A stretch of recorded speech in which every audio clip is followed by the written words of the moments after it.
Hi again then guys, and welcome to another straight line performance build, in particular for Forza Horizon 3, and this time we're tuning up an extremely rapid vehicle, the Mercedes SLS AMG, now surpassed of course by the AMG GT, but for me personally, the AMG GT just doesn't come close. This is a far cooler vehicle, and to be honest, even the SLS isn't as cool as the SLR. Apparently, we're supposed to be having the SLR released on Horizon 3 somewhere down the line. It was in that list of leaked cars which got out on the net, which is cool. I'm looking forward to that. I love the SLR McLaren. For now, though, this is basically the big dog Mercedes for production GT-style machines. The CLK GTR, of course, is in a whole other stratosphere compared to these, but this thing is fast. Seriously fast.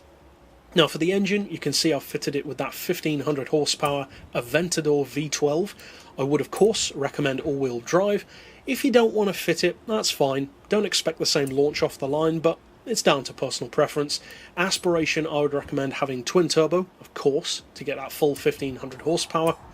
For the rest, it's down to you. Upgrade the power, lower the weight, that's the obvious stuff. As far as the visuals, like the rims and the choice of tyres, obviously I'd recommend racing tyres, but you could go for without the lettering, you could go for the Hot Wheels style, all that kind of stuff is down to you. Now if you want to get this tune straight on your car as is, you can find it using the keywords in the video description on my storefront. If you'd rather do it yourself though, then of course this is the video for you. Now as I said, this car is quick, under 2 seconds to 60, 4.1 to 100, almost 272 flat out. Now of course we'll take it out on the road in a second to see if it can actually hit that, but those are very promising numbers. Now for the gearbox, I would recommend a final drive of 3.2, then individual gears, which will be pretty familiar to anyone who's checked out my tunes before. 2.9 for first, then 2, 1.5, 1.18, 0.94 and 0.77. Alignment, we've got neutral camber and toe, as I often do, and 4 degrees of caster.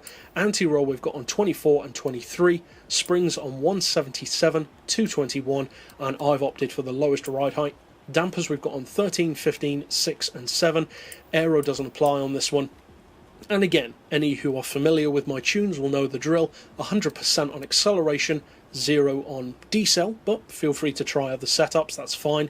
And then a centre split of 75%, which you don't have to adhere to. You could go lower or higher, but for me that's just about right for this car. It allows it to still have a lot of fun with the steering, but at the same time launches like an absolute monster and helps it out a lot off-road. So as I said, we'll now take it out on the street to see how it performs.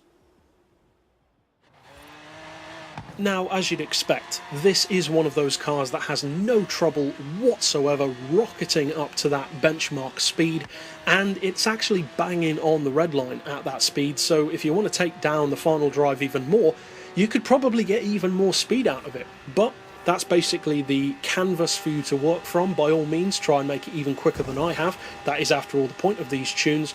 And overall, it's a car with incredible straight line performance, and with that 75% split, it suits my personal driving style perfectly. For other people, maybe not, but for me, it definitely does.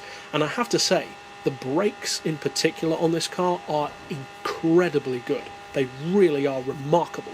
So, if you haven't tried this car out, definitely give it a chance and try out this tune and see if you have fun with it. But, of course, overall, if you want to check out other tunes, there are plenty more on the channel. And for now, I'll see you guys next time. And as always, thanks for watching.